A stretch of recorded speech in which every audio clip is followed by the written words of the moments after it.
بسم اللہ الرحمن الرحیم۔ کل الحمدللہ سے لے کر مالک یوم الدین تک جو پڑھا تھا اس کے اندر اللہ رب العزت کی تعریف تھی، اور ایاک نعبد و ایاک نستعین کے اندر اپنا تعلق بتایا کہ ہمارا اللہ رب العزت کے ساتھ تعلق کیا ہے۔ ہمارا تعلق اللہ رب العزت کے ساتھ بندگی کا ہے کہ ہم اللہ رب العزت کی عبادت کرتے ہیں اور اللہ رب العزت سے ہی مدد طلب کرتے ہیں۔ اور آج کے درس میں ہے کہ آگے ہم نے مانگنا کیا ہے اللہ رب العزت سے، وہ کیا ہے؟ صراط مستقیم۔ تو فرمایا اہدنا الصراط المستقیم، چلا ہم کو سیدھے راستے پر، صراط الذین، راستہ ان لوگوں کا، انعمت علیہم، جن پر تو نے انعام کیا۔ تو پرسوں عرض کیا تھا کہ قرآن مجید کی بہترین تفسیر وہ ہے جو قرآن مجید خود قرآن مجید سے کی جائے۔ تو انعمت علیہم کی تفسیر خود قرآن مجید نے کی ہے کہ جن پر اللہ تعالیٰ نے انعام کیا ہے وہ یہ لوگ ہیں، فَأُولَٰئِكَ مَعَ الَّذِينَ أَنْعَمَ اللَّهُ عَلَيْهِمْ، جس نے اطاعت کی، اللہ اور اس کے رسول کی اطاعت کی، وہ ان لوگوں کے ساتھ ہوگا جن پر اللہ تعالیٰ نے انعام کیا۔ اب وہ لوگ کون ہیں؟ من النبیین والصدیقین والشہداء والصالحین، وہ نبی ہیں، صدیق ہیں، شہداء ہیں اور صالحین ہیں۔ ان چاروں پر اللہ تعالیٰ کا انعام ہوا ہے۔ پہلے درجے میں اللہ تعالیٰ کے نبی ہیں، اللہ تعالیٰ نے جو انعام اپنے پیغمبروں پر کیا ہے وہ کسی اور پر نہیں کیا۔ دوسرے نمبر پر صدیق ہیں، جنہوں نے اللہ تعالیٰ کے پیغمبروں کی تصدیق کی، اللہ تعالیٰ کے پیغمبروں کو ان کی سچائی بیان کی اور ان کی نبوت کو مانا اور ان پر ایمان لائے اور ان کی دعوت کو مانا۔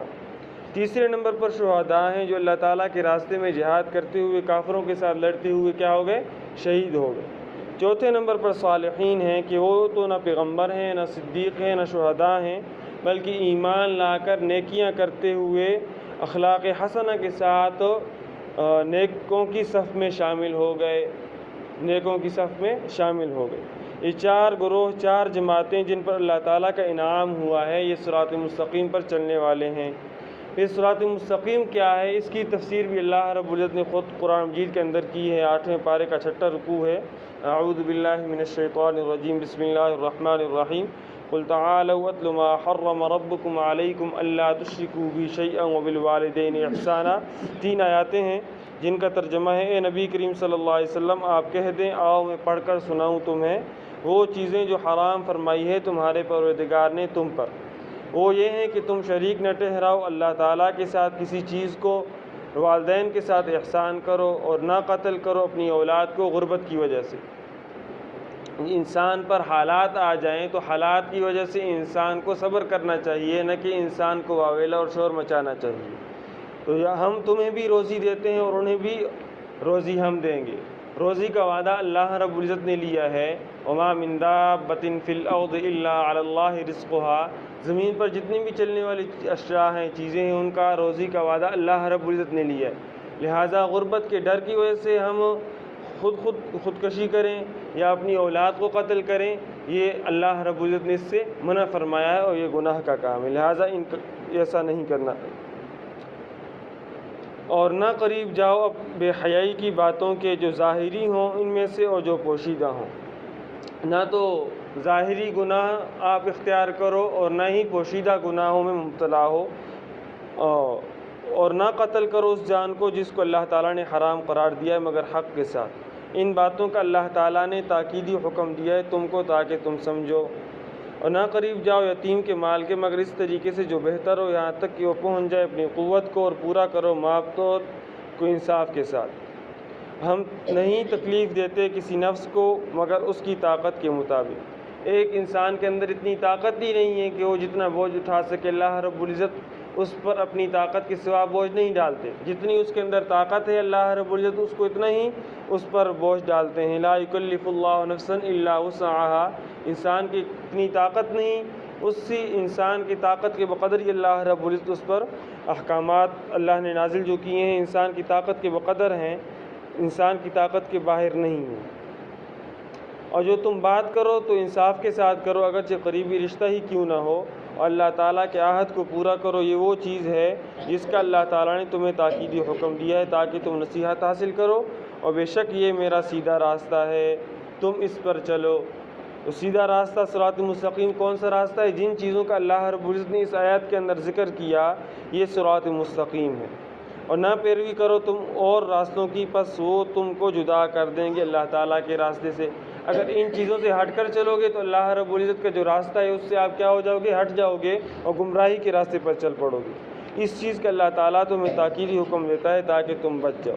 تو اس آیت کریمہ میں اللہ تعالیٰ نے صراط مستقیم کی وضاحت فرمائی ہے اور اصول بیان فرمائے ہیں اور اس پر چلنے کا حکم دیا ہے۔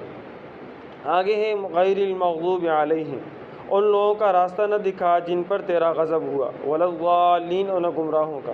ترمذی شریف جلد نمبر 2 صفحہ نمبر 124، مسند احمد جلد نمبر 4 صفحہ نمبر 378 میں روایت ہے، آپ صلی اللہ علیہ وسلم کا ارشاد ہے، آپ صلی اللہ علیہ وسلم نے فرمایا مغضوب علیہم یہودی ہیں اور ولا الضالین نصارہ ہیں۔ یہودی حقیقت کو جانتے اور سمجھتے تھے پھر ایمان نہیں لائے۔ قرآن مجید میں یہودیوں کے بارے میں اللہ رب العزت ارشاد فرماتے ہیں یعرفونہ کما یعرفون ابناءہم، نبی علیہ الصلوۃ والسلام کو ایسے جانتے تھے جیسے اپنی اولاد کو بندہ جانتا ہے، لیکن وہ اس پیغمبر کو اس طرح جانتے جس طرح اپنی بیٹوں کو پہچانتے ہیں، مگر ضد کی وجہ سے مانتے نہیں تھے۔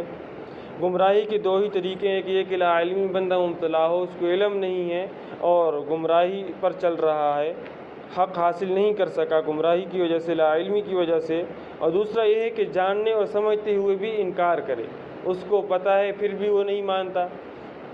یہودی اللہ تعالیٰ کے پیغمبر کو پہچاننے اور قرآن کریم کو حق جاننے کے باوجود محض ضد کی وجہ سے انکار کیا کرتے، اور نصارہ کے پاس اس وقت اتنا علم نہیں تھا تو جتنا یہود کے پاس تھا، تو نصارہ لا علمی میں مبتلا ہونے کی وجہ سے گمراہ ہوئے۔ اور یہود کے مرد و درکنار یہود کی عورتیں بھی عالمہ تھی اور آپ صلی اللہ علیہ وسلم اور قوم جید کے حق ہونے کے متعلق معلومات رکھتی۔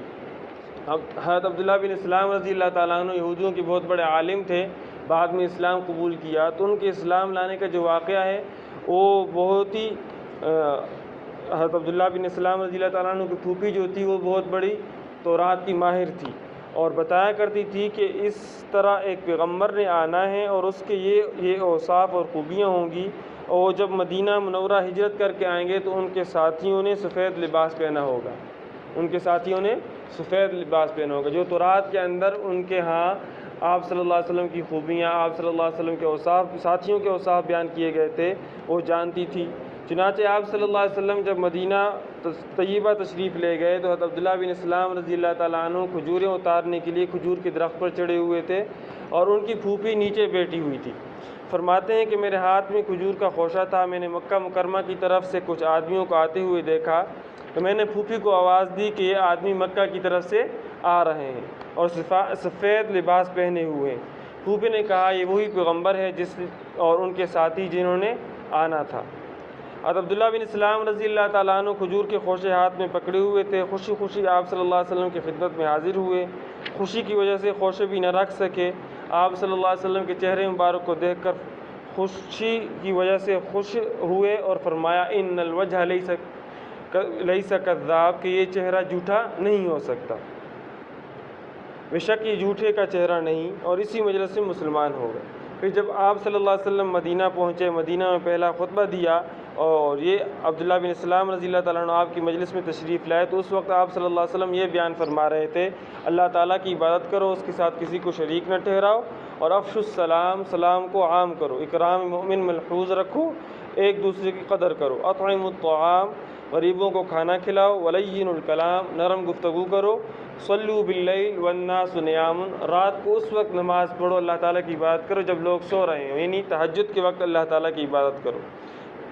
یہ پہلا درس تھا آپ صلی اللہ علیہ وسلم کا۔ مسلمان ہونے کے بعد واپس آ گئے اور پھوپھی کو بتایا کہ میں مسلمان ہو گیا ہوں، تو ان کی پھوپھی ان کو کہتی ہے کہ اپنے ایمان کو فی الحال ظاہر نہ کرنا ورنہ یہودی تجھے قتل کر دیں گے، اپنے ایمان کا اعلان نہ کرنا ورنہ یہودی تجھے قتل کر دیں گے۔ تو یہود دیدہ و دانستہ حق کے راستے کو چھوڑ کر گمراہ ہوئے، یہ مغضوب علیہم ہے، لہٰذا اے پروردگار جن پر تیرا غضب ہوا ان کے راستے پر نہ چلا، ولا الضالین، اور ان کے راستے پر نہ چلا جو غلط فہمی میں مبتلا ہو کر گمراہ ہوئے، یعنی نصارہ۔ آمین۔ آمین اور اس کا معنی ہے اے اللہ ہماری دعا قبول فرما۔ آمین کا ذکر حدیث پاک میں ملتا ہے لیکن قرآن مجید کے اندر اس لیے نہیں لکھا کہ یہ کوئی نہ سمجھ لے کہ یہ قرآن پاک کا حصہ ہے، اتنی احتیاط کی گئی ہے۔ تو یہ سورہ فاتحہ کا خلاصہ تھا۔ سورہ فاتحہ آج ہماری مکمل ہو گئی ہے، انشاءاللہ کل سے سورہ بقرہ شروع ہوگی۔